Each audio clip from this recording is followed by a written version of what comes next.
Assalamualaikum warahmatullahi wabarakatuh. Saya Rafelina Amri di sini akan mempresentasikan makalah yang saya buat tentang algoritma Kruskal. Baiklah, langsung saja. Bab 1. Ada pendahuluan. Di pendahuluan ada latar belakang, yaitu di masa sekarang, dunia ilmu teknologi berkembang begitu pesat sehingga kita selaku pemeran dalam dunia tersebut hendaknya dapat bersaing dan membuat suatu program yang nantinya dapat bermanfaat. Maka dari itu, dalam mewujudkan hal tersebut, kita dituntut untuk dapat bekerja sama, bekerja secara efisien dan efektif dalam segala hal. Salah satu cara terbaik untuk dapat bekerja efisien adalah dengan menggunakan sebuah algoritma. Dalam makalah ini, saya ingin membahas salah satu metode penyelesaian kasus menggunakan algoritma Kruskal, yaitu merupakan salah satu metode yang berguna untuk menyelesaikan dan memahami suatu masalah yang berkaitan dengan spanning tree. Dengan harapan, penyelesaian suatu masalah tersebut akan lebih efisien menggunakan algoritma ini. Masuk rumusan masalah. Di sini ada 4. Yang pertama, apa definisi dari algoritma Kruskal? Bagaimana karakteristik algoritma Kruskal? Apa kelebihan dan kekurangan algoritma Kruskal? Yang keempat, contoh dari algoritma Kruskal. Masuk bab 2, pembahasan.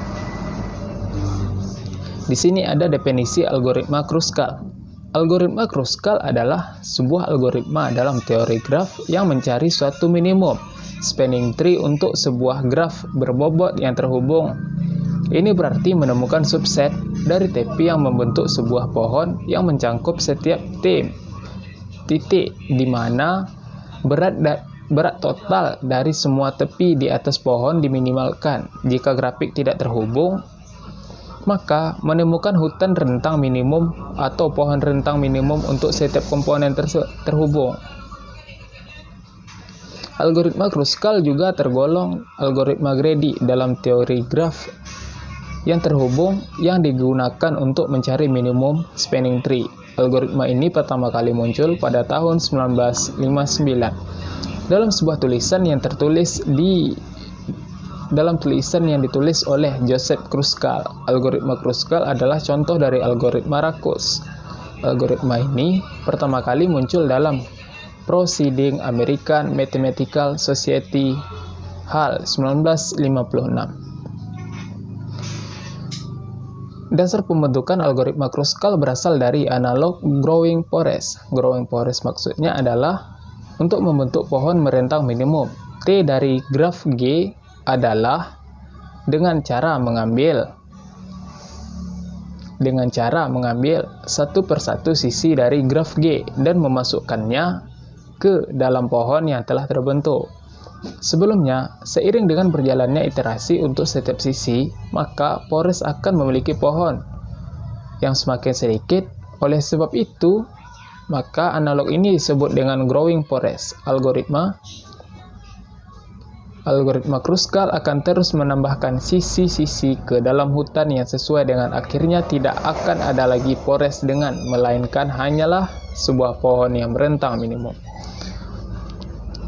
Graf, kumpulan dan himpunan yaitu pohon titik, vortex atau simpul atau node, dan kumpulan dari garis edge.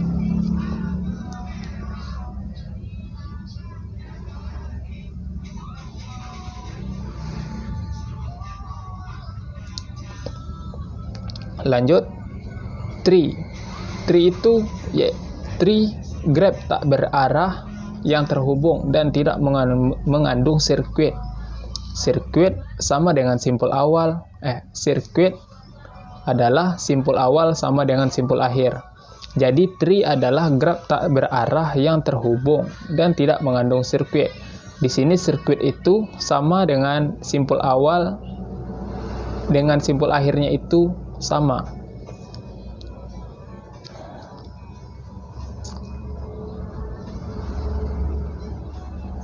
Lanjut, secara umum algoritma Kruskal ditulis 1.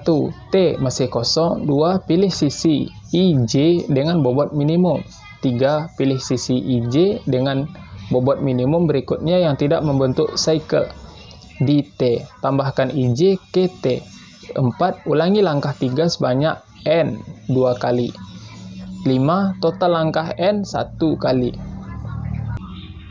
Masuk karakteristik algoritma Kruskal. Sifat algoritma Kruskal ini yang pertama, ia bekerja tidak hanya dengan grafik diarahkan. Yang kedua, ia bekerja dengan bobot dan tidak grafik tertimbang, tapi yang lebih menarik apabila TP yang berbobot. Yang ketiga, Kruskal adalah jenis algoritma serakah yang menghasilkan solusi optimal MST.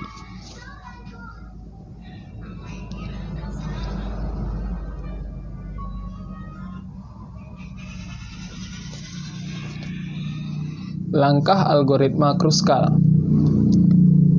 Langkah-langkah utama algoritma Kruskal adalah sebagai berikut. 1. Atur TP berat, paling berat pertama dan terberat terakhir. Yang kedua, pilih yang paling ringan, tidak diperiksa TP dari diagram. Yang ketiga, tambahkan TP, memilih ini ke pohon hanya jika hal itu tidak akan membuat siklus. Yang keempat, menghentikan proses kapanpun N1 TP telah ditambahkan ke pohon. Masuk kelebihan dan kekurangan algoritma Kruskal. Terdapat dua macam algoritma tipe greedy yang memenuhi pemecahan masalah pohon merentang ini, yaitu algoritma Prim dan algoritma Kruskal. Jadi, algoritma Kruskal ini termasuk dalam algoritma greedy yang dapat memenuhi pemecahan masalah pohon merentang. Kelebihan algoritma Kruskal. Kelebihan algoritma Kruskal dibanding algoritma Prim adalah sebagai berikut. Algoritma Kruskal sangat cocok diterapkan saat graf memiliki sisi berjumlah sedikit namun memiliki sangat banyak simpul, karena orientasi kerja algoritma ini adalah berdasarkan pada urutan bobot sisi, tidak berdasarkan simpul.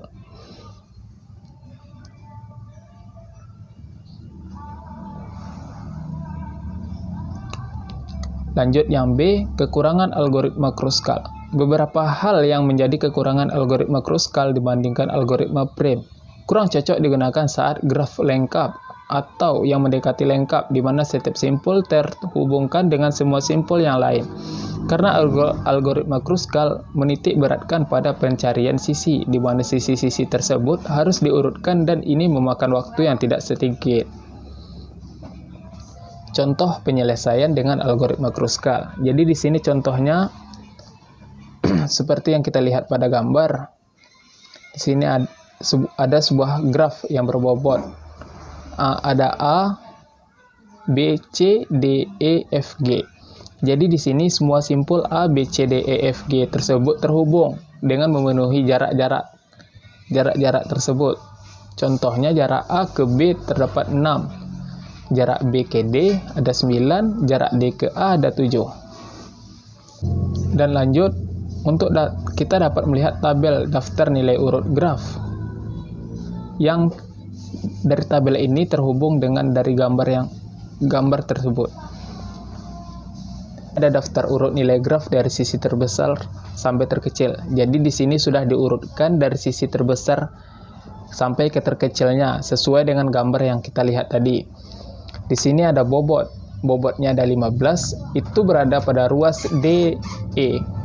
Bobot 9 berada pada ruas BD, bobot 8 pada ruas BC, BE, FG. Bobot 7 ada pada ruas AD, CE.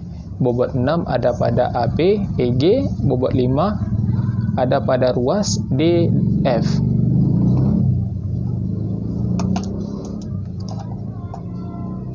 Lanjut, untuk penyelesaiannya, pertama, mula-mula kita buat sekumpulan titik G, hanya terdiri dari simpulnya saja. Di sini belum dikasih A, B, C, D, E, F, G-nya, baru terlihat simpul-simpulnya saja. Setelah itu yang kedua, urutkan ruas dari bobot kecil ke besar, DF, AB, EG, AD, CE, BC, BE, FG, B, D, E, F, D, E. Kemudian berdasarkan urutan tersebut, kita menambahkan ruas dengan mencegah terbentuknya sirkuit.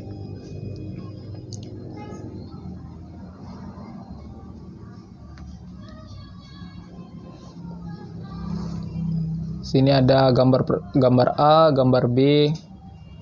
Situ udah mulai simpulnya dihubungkan satu persatu. Gambar C juga, gambar D, E, F, G sudah terhubung semua simpul, tapi simpul F ke G itu kalau jika dihubungkan maka akan berbentuk sirkuit, jadi dihapus. Begitu juga untuk gambar H, simpul B terhubung dengan D, jadi berbentuk sirkuit, jadi dihapus juga. Untuk F dengan E berbentuk sirkuit dan dihapus, D dan E dihapus karena berbentuk sirkuit, dan yang terakhir bentuknya sudah benar, tidak ada bentuk yang berbentuk sirkuit. Jadi MST graph dengan nilai bobot 38. Kita lanjut langkah-langkah teknik penyelesaian minimum spanning tree adalah sebagai berikut. Yang pertama, pilih ruas terkecil dari keseluruhan graf. Secara acak ruas DF adalah ruas terkecil dengan bobot 5. Seperti yang kita lihat pada gambar 2.11a. Yang kedua, setelah ruas 1 didapatkan, ulangi lagi pemilihan ruas terkecil secara acak dari keseluruhan graf. Ruas A, B, dan ruas EG adalah ruas terkecil dengan bobot 6. Pilih acak ruas AB.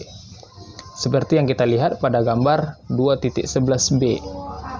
Lanjutkan untuk ruas yang selanjutnya. Ruas EG adalah ruas terkecil dengan bobot 6 dan tidak membentuk sirkuit jika dihubungkan. Maka pilih ruas EG, gambar 2.11c. Pilih ruas selanjutnya dengan bobot yang terkecil saat ini, yaitu ruas AD dengan ruas CE dengan bobot 7. Pilih acak ruas AD, gambar 2.11d. Lanjutkan untuk ruas CE adalah ruas terkecil dengan 1 dan tidak membentuk sirkuit jika digabungkan. Maka pilih ruas CE, gambar 2.11e. Ruas selanjutnya dengan bobot yang terkecil saat ini yaitu BC, BE, dan FG adalah dengan bobot 8. Pilih acak ruas BC dan hapus ruas BE, gambar 2.11f, dan harus FG karena akan membentuk sirkuit jika dibandingkan gambar 11. Nah, jadi semua sudah sesuai dengan pada gambar tadi. Seperti inilah cara untuk menyelesaikan spanning tree-nya dari gambar yang kita lihat tadi. Jadi, untuk penutup kesimpulan yang kita dapat, algoritma Kruskal merupakan turunan dari algoritma Grady yang mengupayakan pengambilan pilihan optimum pada setiap langkah dengan harapan akan mendapatkan hasil optimum global pada akhirnya.